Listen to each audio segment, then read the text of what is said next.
नमस्कार दोस्तों। तो इस वीडियो में आपको ध्येय आईएएस का टेस्ट सीरीज नंबर 7 मिलेगा और जिसमें विश्व के और भारत के भूगोल से संबंधित प्रश्नों का संकलन है।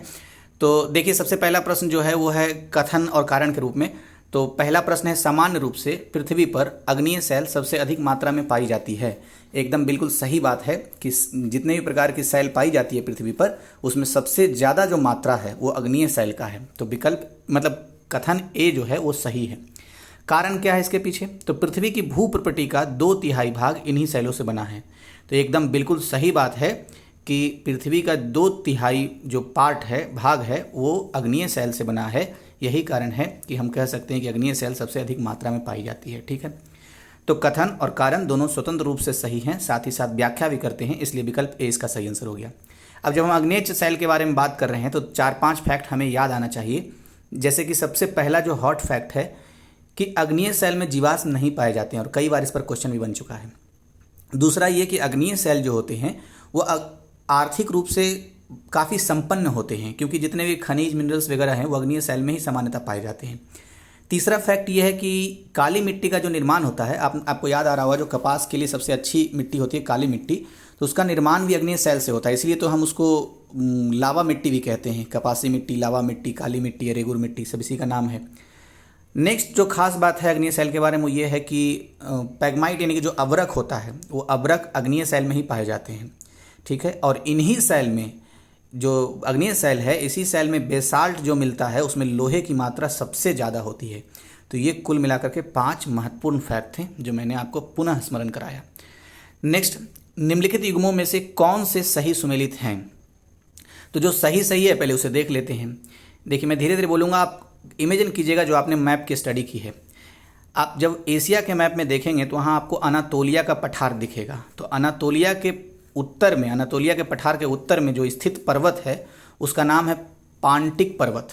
तो पांटिक पर्वत जो है वो अनातोलिया पठार के उत्तर में स्थित है, इसलिए 2 नंबर सही है।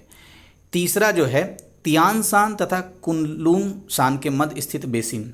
तो तियान शान तथा कुनलुन शान के मध्य जो बेसिन है उसका नाम है तारीन बेसिन। ठीक है, तो तीसरा भी सही है। अभी आपने विविध वाला जो वीडियो देखा होगा, आज मैंने जो अपलोड किए थे, तो उसमें आया था कजाकिस्तान, तो कजाकिस्तान बोल रहा हूँ, किर्गिस्तान। तो किर्गिस्तान में मैंने बताया था कि वहाँ पर आपको तियान शान एक प्लेट्यू मिलेगा। तो किर्गिस्तान में जो तियान शान प्लेट्यू है, तो वहीं पर आप मैप में देखेंगे तो कुनलुन शान भी मिलेगा, और तियान शान और कुनलुन शान के बीच में एक बेसिन है, उसी का नाम है तारिन बेसिन। साथ ही साथ आपको वहीं पर टकला मकान डिजर्ट भी मिलेगा मैप में जब आप देखेंगे तो ये सारी 2 और 3 सही है। अच्छा, पहला गलत क्यों हुआ?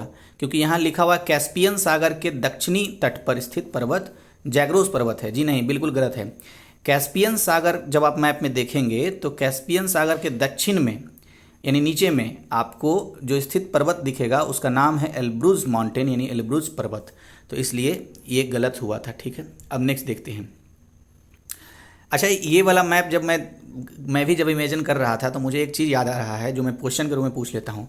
आपको अरल सी तो जरूर ही याद आ रहा होगा, तो आप मुझे बताइए कि अरल सी के साथ 2 देशों की सीमा टच करती है। तो उस देश की सीमा जो टच करती है, मैंने ट्रिक भी बताए हैं, तो आप ज़रा बताइए कि कौन कौन से देश वो हैं। नेक्स्ट, निम्नलिखित में से कौन सा पठार इरावदी तथा साल्विन नदियों के मध्य स्थित है?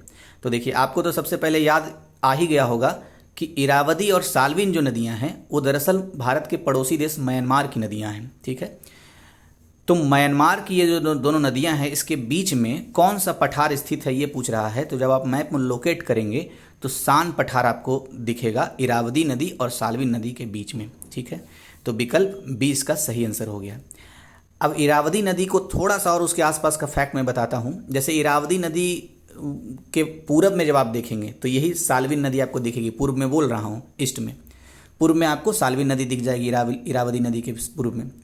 पश्चिम में क्या दिखेगा? पश्चिम में आपको अराकान योमा दिखेगा, और उसी का फैला हुआ पार्ट जो है वो अंडमान निकोबार है, जो भारत का प्रशासन चलता है जिस पर। तीसरा फैक्ट ये है कि जो म्यांमार की राजधानी है नेमपेन, तो ये नेमपेन, ये जिसको यंगून भी कहते हैं, ये इरावदी नदी के तट पर ही स्थित है। ठीक है, तो ये सारी बातें हो गई। अब नेक्स्ट देखते हैं।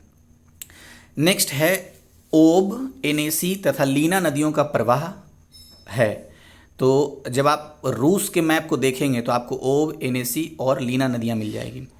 और इनका जो प्रवाह होता है ये आर्कटिक सागर की ओर बहते हैं, यानी उत्तर वाला जो सागर है ना सबसे ऊपर में जो मैप में दिखता है, तो आर्कटिक सागर में इनका प्रवाह होता है। तो विकल्प सी इसका सही आंसर हो गया। अब इनसे संबंधित कुछ कुछ फैक्ट को देख लेते हैं। जैसे सबसे पहला जो फैक्ट है, लीना नदी को जब आप देखेंगे, लीना नदी के पास में आपको बैकाल झील मिलेगा। तो ये बैकाल झील क्यों महत्वपूर्ण है? क्योंकि विश्व की सबसे गहरी झील अगर कोई है तो ये बैकाल झील है, जो कि रूस में है। ठीक है, गहराई की अगर हम इसकी बात करें तो 1642 मीटर, फिर से बोल रहा हूँ 1642 मीटर, यानी कि 1642 मीटर गहरा है ये बैकाल झील। ठीक है, और इसकी मतलब पुरानी भी बहुत है ये, तो 25 मिलियन वर्ष पुरानी है ये, 25 मिलियन वर्ष, 25 मिलियन ईयर्स ओल्ड है ये। ठीक है, और इसकी जो अगर सहायक नदियों की हम बात करें तो एल्डेन सहायक नदी आपको मिल जाएगी, और लैपटॉप सी यहीं पर आपको, जहाँ से ये निकास जो होता है, तो लैपटॉप सी भी आपको मिल जाएगा। ठीक है, तो ये आपको लीना नदी के बारे में था। इसमें से बहुत सारे फैक्ट आपको याद आ रहे होंगे क्योंकि आपने तो पढ़ा ही है। तो नेक्स्ट अब एनएसी नदी के बारे में बात कर लेते हैं कुछ कुछ। तो एनएसी नदी आप जब देखेंगे तो सयान माउंटेन से एनएसी नदी निकलती है, और अंगारा इसकी सहायक नदी है, और सेंट्रल जो साइबेरिया है, तो सेंट्रल साइबेरिया के रिवर है एनएसी नदी। 3 फैक्ट मैंने बोला एनएसी के बारे में। सेंट्रल साइबेरिया की नदी है एनएसी नदी, अंगारा रिवर इसकी सहायक नदी है, और सयान माउंटेन से एनएसी नदी निकलती है। अब जब 2 के बारे में बात कर ही लिए हैं तो ओब नदी के बारे में भी बात कर लेते हैं।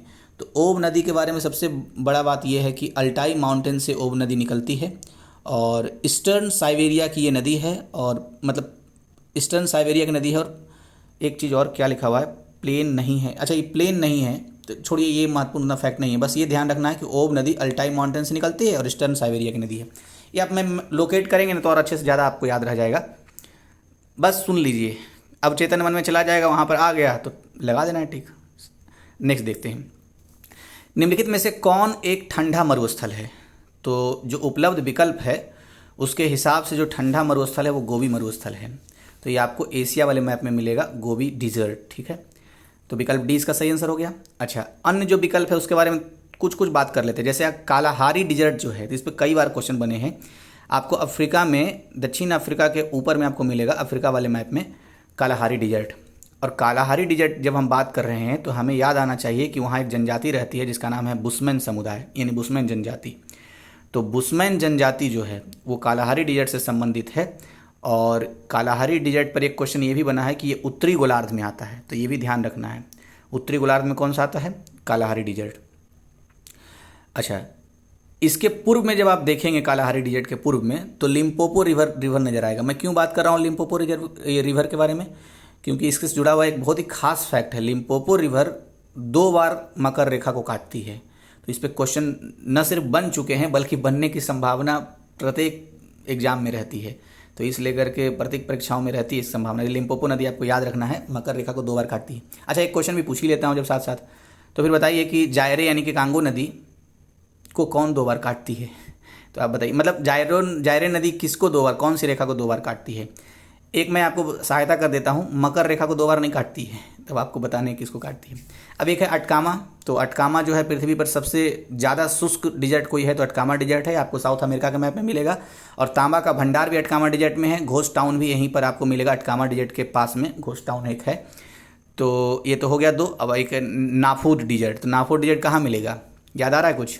नाफूद डिजर्ट आपको सऊदी अरबिया के मैप में मिलेगा। ठीक है, तो ये सारी फैक्ट थी। नेक्स्ट, निम्नलिखित कथनों में से सत्य कथन को चुनें। तो सत्य कथन जो है पहले उसको पढ़ लेते हैं। दूसरा नंबर सत्य है, मेरियाना गर्त पृथ्वी पर अधिकतम गहराई वाला क्षेत्र है। तो मेरियाना गर्त, ये बात बिल्कुल सही है कि पृथ्वी पर सबसे ज़्यादा गहराई वाला जो है वो क्षेत्र वो मेरियाना गर्त है। तो ये 2 बी नंबर जो है सही हो गया, केवल 2। ठीक है, गलत वाला छोड़ देते हैं। ठीक है, अच्छा, सबसे गहरा, तो सबसे गहरी झील कौन सा है? बैकाल झील, अभी बात किया हमने। नेक्स्ट, सूची 1 को सूची 2 से मिलाना है। तो सूची 1 को सूची 2 से मिलाने के लिए क्या करना होगा? ग्रह और विशेषता के बारे में है। तो बुध की विशेषता क्या है? बुध की विशेषता सर्वाधिक कक्षीय गति बुध की है। 88 दिन में ही शायद ये कवर कर लेता है, ब्रह्मांड का चक्कर लगा लेता है, सूर्य का चक्कर लगा लेता है। नेक्स्ट है बृहस्पति। तो बृहस्पति ग्रह सबसे बड़ा ग्रह है, ये सही है। शुक्र पृथ्वी का निकटतम ग्रह है, और मंगल लाल ग्रह है। तो ये इस हिसाब से विकल्प डी इसका सही आंसर है। देशांतर रेखाओं के अंतर्गत के संदर्भ में जो असत्य है उसका चुनाव करना है। तो जो सत्य वाला है उसको देख लेते हैं। तो देखिए पहला नंबर भी सत्य है, तो मैं पढ़ता हूँ, देशांतर रेखाओं की लंबाई बराबर होती है, तो ये क्या है, सत्य है। नेक्स्ट क्या लिखा हुआ है, ये रेखाएं समानांतर नहीं होती, तो देशांतर रेखाएं समानांतर नहीं होती, सही है। नेक्स्ट है, देशांतर रेखाएं उत्तरी तथा दक्षिणी ध्रुव पर एक बिंदु पर मिल जाती है, तो हाँ बिल्कुल सही है। जो लंबा वाला होता है उसको देशांतर रेखा बोलते हैं, तो दक्षिणी और उत्तरी ध्रुव पर मिल जाती है। डी में लिखा हुआ है, ध्रुवों पर इनके बीच की दूरी अधिकतम होती है, तो ये बात बिल्कुल गलत है, क्योंकि इक्वेटर पर यानी विषुवत जो वृत्त है उस पर इसकी दूरी सबसे ज़्यादा होती है। ध्रुवों पर तो मिल जाती है, तो दूरी कहाँ से ज़्यादा होगा, इसलिए विकल्प डी इसका सही आंसर है। ठीक है, कुछ कुछ फैक्ट मैंने नोट कर रखे हैं, पढ़ देता हूँ। ग्रीनविच रेखा से किसी स्थान की कोणीय दूरी को उस स्थान का देशांतर कहते हैं, तो देशांतर का सीधा सा कंसेप्ट है, एक ग्रीनविच रेखा जो है जो ब्रिटेन से गुजरता है, वो ग्रीनविच रेखा से किसी स्थान की कोणीय दूरी यानी कोणात्मक दूरी जो होती है उसी को देशांतर कहते हैं। और विषुवत रेखा पर बीच की दूरी अधिकतम होती है 111.32 किलोमीटर, जिसको गोरे भी कहते हैं। फिर से बोल रहा हूँ, महत्वपूर्ण फैक्ट है, विषुवत रेखा के बीच की दूरी सबसे ज़्यादा होती है, विषुवत रेखा पर देशांतरों की जो दूरी होती है बीच की सबसे ज़्यादा होती है, और दूरी इतनी होती है कि 111.32 किलोमीटर होती है, और इसी को गोरे कहते हैं। ठीक है, 1 डिग्री देशांतर की दूरी जो होती है, 1 डिग्री देशांतर की दूरी पृथ्वी पर 4 मिनट में तय करता है। ठीक है, और 0 डिग्री अक्षांश एवं 0 डिग्री देशांतर कहाँ मिलता है, तो अटलांटिक महासागर में काट देती है एक दूसरे को। फिर से बोलता हूँ, 0 डिग्री अक्षांश और 0 डिग्री देशांतर एक दूसरे को कहाँ पर काटती है, तो अटलांटिक महासागर में काटती है। नेक्स्ट, निम्नलिखित में से कौन एक ही रेखा को प्रदर्शित करती है, तो 80 डिग्री पूर्वी तथा 80 डिग्री पश्चिमी देशांतर एक ही रेखा को प्रदर्शित करती है, विकल्प ए इसका सही आंसर हो गया। नेक्स्ट, निम्नलिखित जनजाति तथा उसके निवास स्थान युग्मों में कौन से सुमेलित नहीं हैं, तो जो सुमेलित है उसे देख लेते हैं, जनजाति और निवास स्थान। बर्बर जनजाति ये मोरक्को में मिल जाएगी, नुवा जनजाति सूडान में मिलेगी, बेदा जनजाति श्रीलंका में मिलेगी। ठीक है, अच्छा, फुलानी जनजाति ये दरअसल मध्य एशिया में नहीं, मध्य एशिया में तो किर्गिज जनजाति आपको मिलेगी, पश्चिमी अफ्रीका में आपको मिलेगी फुलानी जनजाति। ठीक है, तो विकल्प सी इसका सही आंसर होगा, क्योंकि ये गलत था। नेक्स्ट, अच्छा अभी मैंने बात किया था, बुशमैन जनजाति कहाँ मिलती है, कालाहारी डिजर्ट के पास। नेक्स्ट, निम्न पर विचार कीजिए, करते हैं विचार, लेकिन विचार करना क्या है, उपरोक्त मरुस्थल, अच्छा नाम दिया हुआ मरुस्थल का, तो मरुस्थलों में से कौन से ऑस्ट्रेलिया महाद्वीप में स्थित हैं, तो देखिए गिब्सन मरुस्थल आपको ऑस्ट्रेलिया में मिलेगा, ग्रेट सैंडी डिजर्ट भी आपको ऑस्ट्रेलिया में मिल जाएगा, और ग्रेट विक्टोरिया डिजर्ट आपको ऑस्ट्रेलिया में मिलेगा, जबकि जो नेगेव डिजर्ट है ये दक्षिणी इजराइल में आपको मिलेगा। तो इसलिए 1, 2, 4 जो है विकल्प ए सही आंसर हो गया। अच्छा, sandy desert, great sandy desert और ग्रेट विक्टोरिया डिजर्ट, इन दोनों के बीच में गिब्सन डिजर्ट है, तो क्वेश्चन ऐसे ही बन सकता है कि गिब्सन डिजर्ट निम्नलिखित में से किन 2 डिजर्ट के बीच में है, तो great sandy desert Gibson desert के उत्तर में मिलेगा, और विक्टोरिया डिजर्ट गिब्सन डिजर्ट के दक्षिण में मिलेगा, जब आप ऑस्ट्रेलिया का मैप देखेंगे। नेक्स्ट, निम्नलिखित बंदरगाह पत्तनों में से कौन सा एक बाह्य पत्तन का विशिष्ट उदाहरण है, तो हल्दिया पत्तन बाह्य पत्तन का एक विशिष्ट उदाहरण है, विकल्प बी इसका सही आंसर हो गया। नेक्स्ट, निम्नलिखित कथनों में से कौन से सत्य हैं, तो जो सत्य है उसको देख लेते हैं, सारा सत्य मैं पढ़ देता हूँ। भारत में अधिकांश कोयला गोंडवाना क्षेत्र से प्राप्त होता है, तो बिल्कुल सही है फैक्ट ये। नेक्स्ट, गोंडवाना क्षेत्र में सर्वाधिक बिटुमिनस कोयले की प्राप्ति होती है, तो हाँ गोंडवाना क्षेत्र से सबसे ज़्यादा कोयला भी भारत में प्राप्त होता है, और सबसे ज़्यादा बिटुमिनस कोयले भी प्राप्त यहीं से होते हैं। बिटुमिनस कोयले में सल्फर की मात्रा न्यून होती है, तो ये भी सही है, तो तीनों फैक्ट सही, उपरोक्त सभी, विकल्प डी इसका सही आंसर हो गया। नेक्स्ट, एक साइड ज्वालामुखी है, एक साइड विशेषता है, लेकिन चुनना वही है जो सुमेलित नहीं है, तो जो सुमेलित है उसे पहले चुन लेते हैं। जैसे स्ट्राम्बोली ज्वालामुखी जो है वो भूमध्य सागर का प्रकाश स्तंभ कहलाता है। किलायू ज्वालामुखी जो है वो संसार का सर्वाधिक सक्रिय ज्वालामुखी है। ठीक है, अच्छा कहाँ मिलेगा, ये हवाई द्वीप पर मिलेगा, और मौना लोआ भी वहाँ पर एक है, ये हवाई द्वीप पर मौना लोआ एक्टिव वोल्केनो, ये भी है सक्रिय ज्वालामुखी है। ठीक है, तो किलायू संसार का सर्वाधिक सक्रिय ज्वालामुखी है, और हवाई द्वीप का जब मैप देखेंगे आप, तो आपको प्रशांत महासागर में मिलेगा, तो आपको वो क्या बोलते हैं, वहीं पर मिलेगा मौना लोआ एक्टिव वोल्केनो। ठीक है, अच्छा स्ट्राम्बोली ज्वालामुखी कहाँ है, तो ये सिसिली के पास है। सिसिली कहाँ है, इटली वाला मैप याद कीजिए, सिसिली आपको मिल जाएगा वहीं पर। एकांकागुआ, अच्छा अभी इस पर बात करेंगे, पहले देखते हैं कोटोपैक्सी। कोटोपैक्सी जो है, कोटोपैक्सी विश्व का सबसे ऊंचा ज्वालामुखी पर्वत है, तो कोटोपैक्सी एक क्योटो के पास मिलेगा आपको, क्योटो। तो अच्छा बी नंबर गलत क्यों हुआ? क्योंकि एकांकागुआ जो है वो विश्व की सर्वाधिक ऊंचाई पर स्थित सक्रिय ज्वालामुखी नहीं है, क्योंकि सबसे ऊंचाई वाला जो ज्वालामुखी है वो तो कोटोपैक्सी है, क्योटो के पास। अच्छा एकांकागुआ लेकिन है कहाँ? ये चिली में मिलेगा। मैं सारे फैक्ट को फिर से बोल देता हूँ। अस्ट्राम्बोली ज्वालामुखी सिसिली के पास आपको मिलेगी, जो इटली के मैप में मिलेगा, इटली के आसपास वाले में। और भूमध्य सागर का प्रकाश स्तंभ कहा जाता है अस्ट्राम्बोली के ज्वालामुखी को। एकांकागुआ ज्वालामुखी ये आपको चिली में मिलेगी, और किलायू ज्वालामुखी आपको हवाना द्वीप पर मिलेगी। वहीं पर एक एक्टिव वोल्केनो मौना लोआ भी है, और संसार का सबसे सक्रिय ज्वालामुखी किलायू ज्वालामुखी को ही कहते हैं, जो कि हवाई द्वीप पर है। कोटोपैक्सी ज्वालामुखी जो है विश्व का सबसे ऊंचा ज्वालामुखी पर्वत है, और क्योटो के पास आपको मिलेगा। नेक्स्ट क्वेश्चन है पोर्ट रेडियम अवस्थित है, तो ग्रेट बियर झील के पास कनाडा में आपको पोर्ट रेडियम मिल जाएगा, इसलिए विकल्प सी इसका सही आंसर है। नेक्स्ट सूची 1 को 2 से मिलाना है, देश और राजधानी। तो सारा मिला हुआ मैं सिर्फ पढ़ देता हूँ। ब्रुनई जो है वो बंदर सेरी, इसकी राजधानी बंदर सेरी है। कोलंबिया जो है वो बोगोटा इसकी राजधानी है। लेसोथो जो है वो मेसेरू इसकी राजधानी है। और पराग्वे देश की राजधानी असंसियान है। तो असंसुएन भी कहीं कहीं आप लिखा हुआ देखेंगे। तो पराग्वे की राजधानी असंसुएन, लेसोथो की मेसेरू, कोलंबिया की बोगोटा और ब्रुनई की बंदर सेरी। ठीक है। अच्छा मेसेरू के ऊपर टुगेला वाटरफॉल है, जो विश्व की दूसरी सबसे ऊंची वाटरफॉल है, क्योंकि पहली जो ऊंची सबसे वाटरफॉल है वो है एंजल वाटरफॉल। ठीक है। तो वेनेजुएला में जो आपको मिलेगा। अच्छा लेसोथो के पास आपको स्वाजीलैंड भी मिलेगा। स्वाजीलैंड की राजधानी कहाँ है? मबाबाने, पता नहीं क्या है, ये मिठाई का नाम है कि राजधानी का नाम है भाई? MBABANE, मिबाबाने। आप समझ लीजिए, मैंने स्पेलिंग कर दिया। नेक्स्ट सुलिवान खान, तो विश्व में जस्ता एवं सीसा के निक्षेप में सर्वाधिक समृद्ध है, यह स्थित है। तो सुलिवान खान आपको कनाडा में मिलेगा, जो विश्व में जस्ता एवं सीसा के निक्षेप यानी भंडार के लिए सबसे ज़्यादा प्रसिद्ध है। तो विकल्प सी इसका सही आंसर हो गया। नेक्स्ट निम्नलिखित में से कौन सी नदी या नदियाँ मिसिसिपी की सहायक नदियाँ हैं? तो मिसिसिपी की सहायक नदी है रेड बीवर, उसके बाद आपको ओहायो और अरकानसास। इसके अलावा टेनेसी रिवर भी आपको इसी की सहायक नदी मिलेगी। किसकी? मिसिसिपी नदी की। ठीक है। अच्छा ओहायो जो ईस्ट में आपको मतलब ईस्ट साइड में यानी पूर्व में आपको ओहायो जो रिवर है मिसिसिपी की सहायक, वहीं पर नियाग्रा वाटरफॉल है। तो ये भी बात ध्यान रखना है। और टेनेसी रिवर जो इसकी एक और सहायक नदी है टेनेसी रिवर, तो माउंट मिचेल से निकलती है टेनेसी रिवर, तो ये भी फैक्ट याद रखना है। नेक्स्ट देखते हैं, ये देखिए भारत के भूगोल से संबंधित है। निम्नलिखित कथनों में से कौन से नीलगिरी पहाड़ियों के संबंध में सत्य है? तो नीलगिरी पहाड़ी आपको तो प्रीवियस ईयर से समझ में आ ही रहा होगा। बात करते हैं इस पर अब खुल के। पहला पॉइंट इसमें है, यह कर्नाटक, केरल एवं तमिलनाडु राज्यों के मिलन स्थान पर स्थित है। एकदम सही बात है कि कर्नाटक, केरल और तमिलनाडु तीनों के मिलन बिंदु पर नीलगिरी पहाड़ी ये पर्वत मिल जाएगी। ठीक है। दूसरा फैक्ट है, ये भी जो सही है दरअसल, यह पूर्वी घाट एवं पश्चिमी घाट का मिलन स्थल है। तो ये भी बात सही है।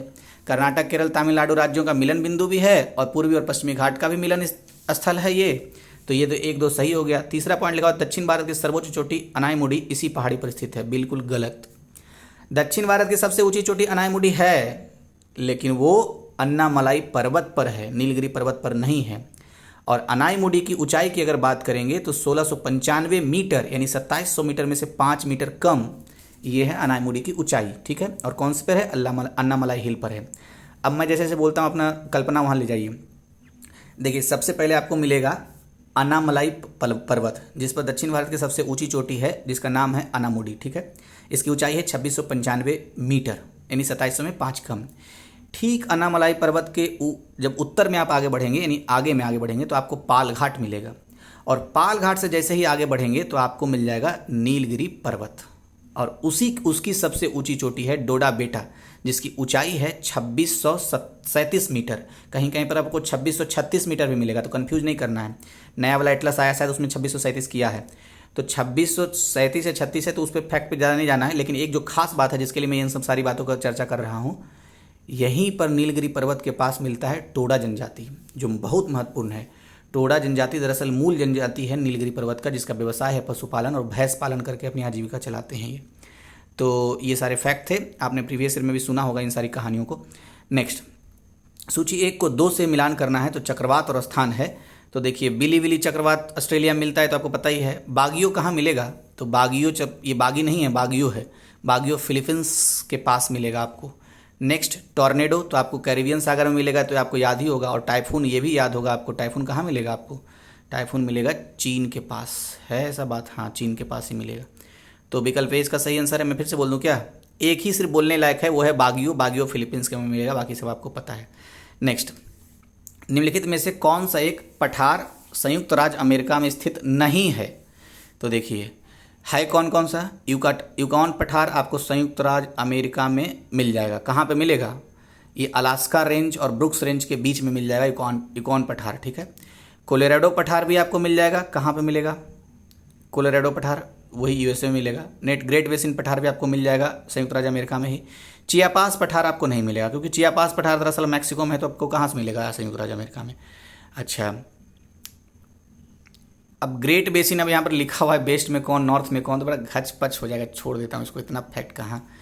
प्रेशर में नहीं आना है, आराम आराम से जाना है। आत्मविश्वास, मन के हारे हार है, मन के जीते जीत। एकदम मन से जीत के जाना है एग्जाम में। 2-3 दिन बचे हैं बस, वहाँ पर वहीं पर सारा हो जाएगा।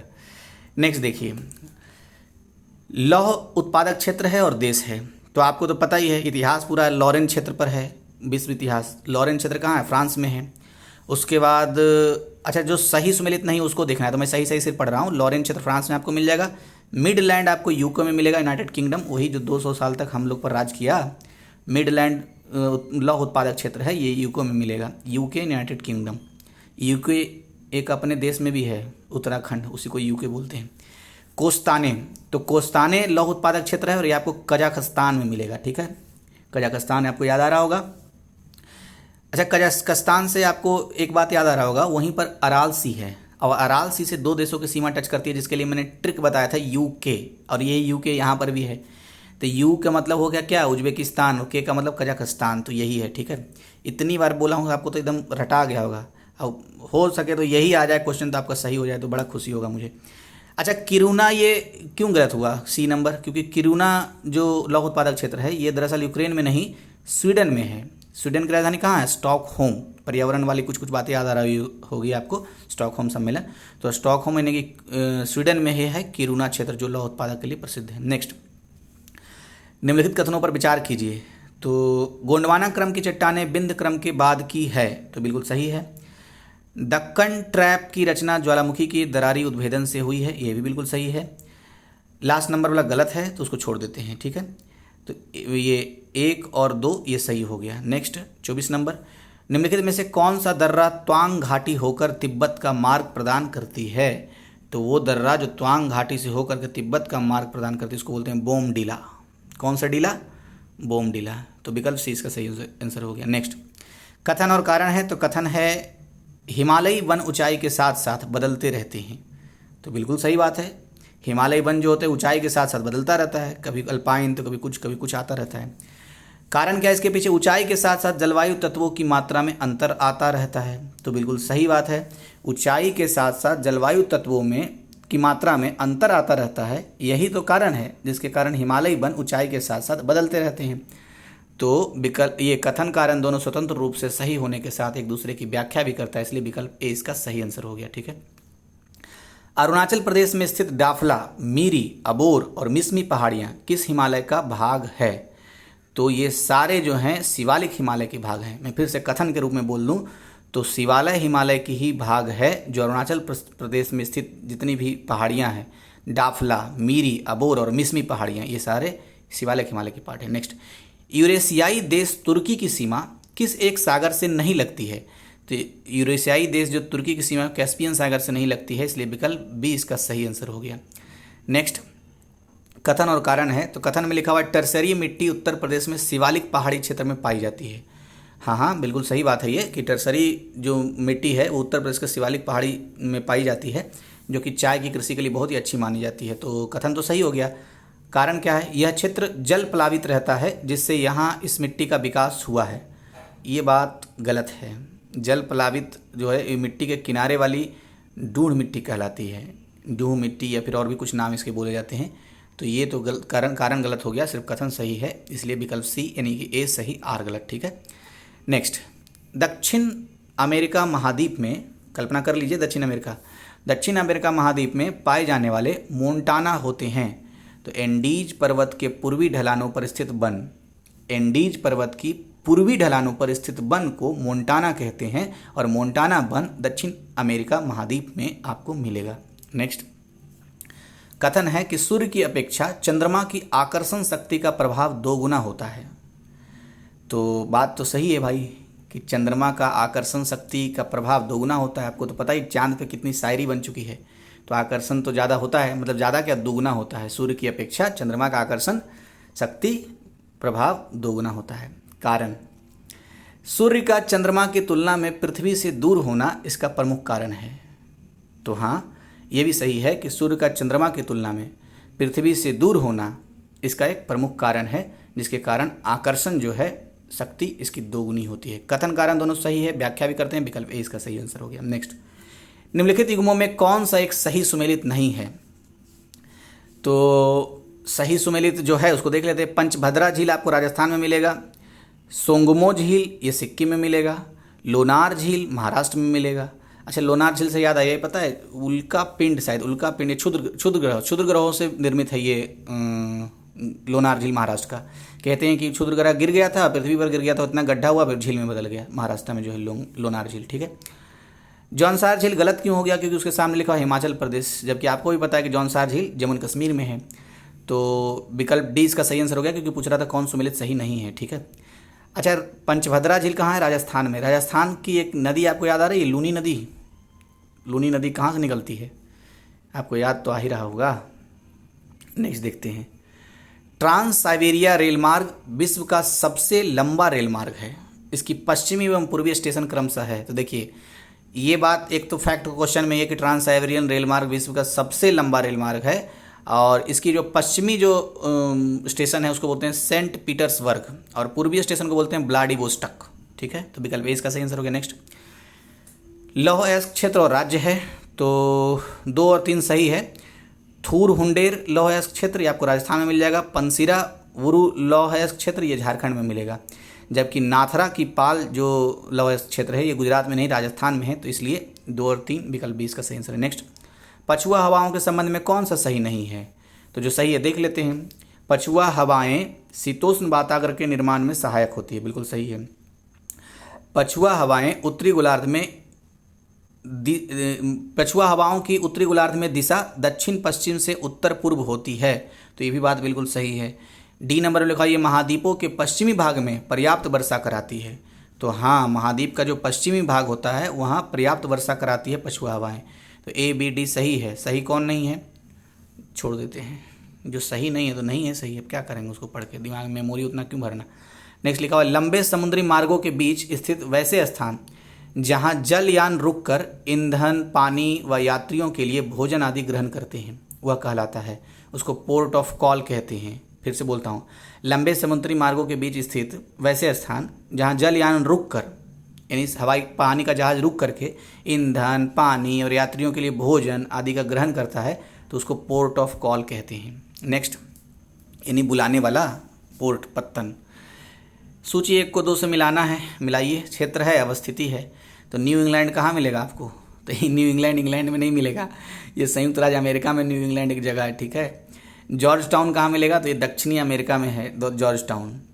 पूर्वी लंदन कहाँ मिलेगा? तो फिर कंफ्यूज नहीं करना कि लंदन में ही होगा, ये तो यूके में नहीं। पूर्वी लंदन मिलेगा आपको दक्षिण अफ्रीका में, पूर्वी लंदन के नाम से एक जगह है दक्षिण अफ्रीका में, ठीक है। और मोनाको आपको यूरोप में मिलेगा। हाँ, तो विकल्प ए इसका सही आंसर हो गया। कितना कंफ्यूजिंग एक क्वेश्चन था। नेक्स्ट है बेल्जियम, नीदरलैंड और लग्जमबर्ग को निम्नलिखित में से किस नाम से जाना जाता है? तो निम्न भूमि के नाम से जाना जाता है बेल्जियम, नीदरलैंड और लग्जमबर्ग।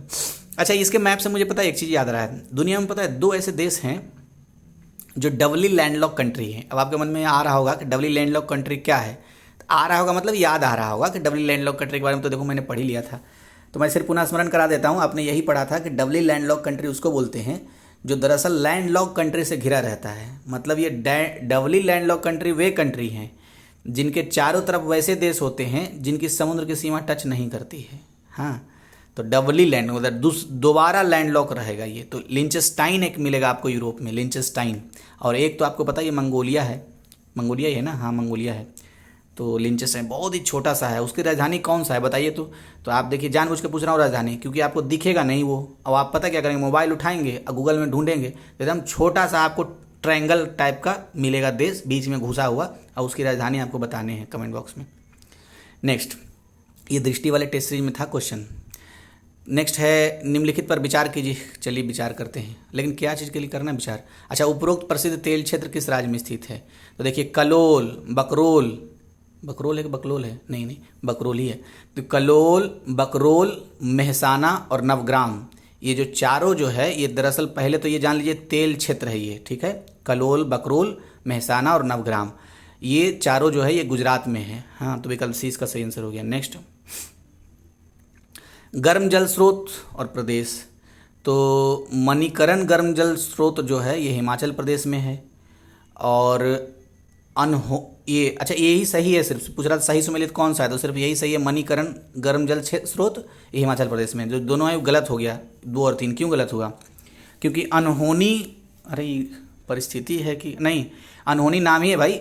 अनहोनी गर्म जल स्रोत ये मध्य प्रदेश में है, और तप्त पानी गर्म जल स्रोत ये उड़ीसा में है, ठीक है। तो इसका तो आंसर डी हो ही गया।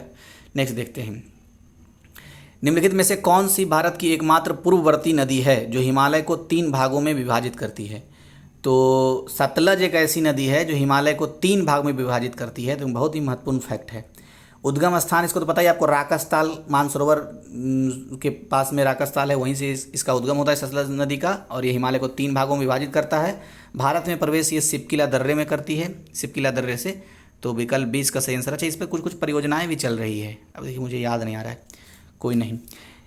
ग्रेट बैरियर रीफ जो कि ऑस्ट्रेलिया के उत्तर पूर्वी तट के साथ साथ समुद्र में एक प्रवाल भित्ति है, किस राज्य में स्थित है? तो क्वींसलैंड में आपको मिल जाएगा ये ग्रेट बैरियर रीफ, जो ऑस्ट्रेलिया के उत्तर पूर्वी तट पर स्थित है, ठीक है। तो विकल्प ए इसका सही आंसर हो गया। नेक्स्ट, निम्नलिखित में से कौन एक बेनेलक्स देशों में सम्मिलित है नहीं है? तो बेनेलक्स देशों में जो सम्मिलित है वो तो है बेल्जियम है, नीदरलैंड है, लग्जमबर्ग है। अच्छा, इसी तीनों को निम्न भूमि भी अभी पढ़ा था हमने, कहते हैं। तो बेल्जियम, नीदरलैंड, लग्जमबर्ग को निम्न भूमि भी कहते हैं, और बेल्जियम, नीदरलैंड, लग्जमबर्ग ये बेनेलक्स देशों की एक ग्रुप है, बेनेलक्स, तो उसमें सम्मिलित है ये, ठीक है। अच्छा, जो नहीं था वो फिनलैंड नहीं था, तो फिनलैंड से संबंधित एक फैक्ट बता देता हूँ। इसको झीलों का देश बोलते हैं, 1000 झीलों का देश। नेक्स्ट, पर्वत और देश है, तो पेरिनीज पर्वत फ्रांस और स्पेन के बीच में मिलेगा आपको। अल्प्स पर्वत फ्रांस और इटली में मिलेगा आपको। जूरा पर्वत तो ये फ्रांस और स्विट्जरलैंड के बीच में मिलेगा, तो सभी सुमेलित हैं, विकल्प डी इसका सही आंसर हो गया। नेक्स्ट, सूची 1 को 2 से मिलाना है। घास के मैदान, तो इसको तो बढ़िया सुन लीजिए, क्योंकि घास के मैदान प्रीवियस ईयर में आपने भी देखा ही होगा कि खूब पूछता है क्वेश्चन। तो सेल्वास घास के मैदान कहाँ है, याद आ रहा है? अमेजन बेसिन में। पार्कलैंड घास का मैदान अफ्रीका में मिलेगा। डाउन्स घास का मैदान ऑस्ट्रेलिया में मिलेगा। लानोस घास मैदान वेनेजुएला में मिलेगा। अच्छा, जीएस वर्ल्ड का जो पर्यावरण वाला मैंने टेस्ट सीरीज सॉल्व कराए हैं ना, तो उसमें घास के मैदान जितने भी हैं सबको मैंने लगता है 5-5, 6-6 बार बोले, तो आपने तो देखा हुआ तो याद आ ही रहा होगा। नहीं होगा ना तो उसको एकदम 1.5 या 1.75 के स्पीड में एकदम बढ़ा के एकदम देख लीजिएगा अच्छे से एकदम उसको, क्योंकि उसमें घास के मैदान को मैंने बड़े अच्छे से कवर किया है। नेक्स्ट, राइन नदी के संदर्भ में कौन से कथन असत्य हैं? तो यह ब्लैक फॉरेस्ट पर्वत से निकलती है, तो यही असत्य हो गया, पहला वाला ही, क्योंकि राइन नदी जो है ना वो अल्प्स पर्वत से निकलती है। हाँ, तो ये सही कथन होना चाहिए था। BCD पढ़ लेता हूँ। यह उत्तरी सागर में गिरती है, हाँ राइन नदी उत्तरी सागर में गिरती है। और रॉटरडम बंदरगाह इसी नहर पर स्थित है, बिल्कुल सही है। यह यूरोप की सबसे व्यस्त अंतःस्थलीय जलमार्ग है, तो हाँ राइन नदी यूरोप की सबसे व्यस्त अंतःस्थलीय जलमार्ग है, तो ये भी कथन सही होगा। नेक्स्ट, निम्नलिखित में से कृषि की किस पद्धति के अंतर्गत कृषि भूमि को 2 या उससे अधिक वर्षों तक चारागाह के रूप में परती रखा जाता है? तो ले कृषि जो होती है उसी के तहत ये मतलब कथन सही है, इसलिए विकल्प 20 का सही आंसर हो गया। सूची 1 और 2 को मिलाना है। तो चाको का मैदान कपास उत्पादन के लिए जाना जाता है। मरैकेवो झील ये तेल उत्पादन के लिए जाना जाता है। चुकीकमाता पठार ये तांबा उत्पादन के लिए जाना जाता है।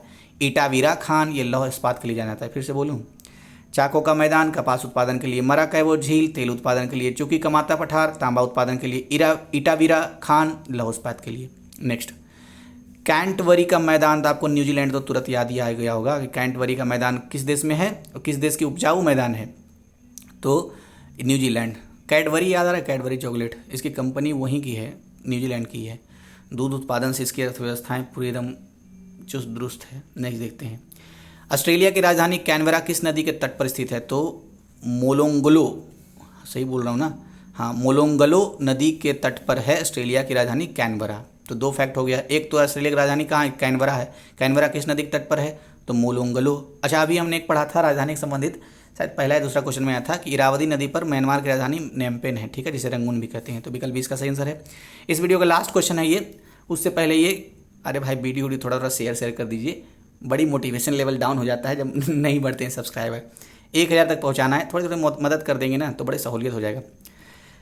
सूची 1 और 2 कोयला खदान और स्थान है। तो सोहागपुर कोयला खदान जो है वो है मध्य प्रदेश में, और कर्णपुरा कोयला खदान झारखंड में, झिलमिली कोयला खदान छत्तीसगढ़ में, कामपटी कोयला खदान महाराष्ट्र में। एक बार फिर से बोल देता हूँ, सोहागपुर कोयला खदान मध्य प्रदेश में, कर्णपुरा कोयला खदान झारखंड में, झिलमिली कोयला खदान छत्तीसगढ़ में, और कामपटी कोयला खदान महाराष्ट्र में है, ठीक है। तो सही हो गया, विकल्प ए इसका सही आंसर है। बाकी मैं जल्दी अपलोड कर दूंगा, आज के आज ही अपलोड कर दूंगा। थैंक यू आपको वीडियो देखने के लिए।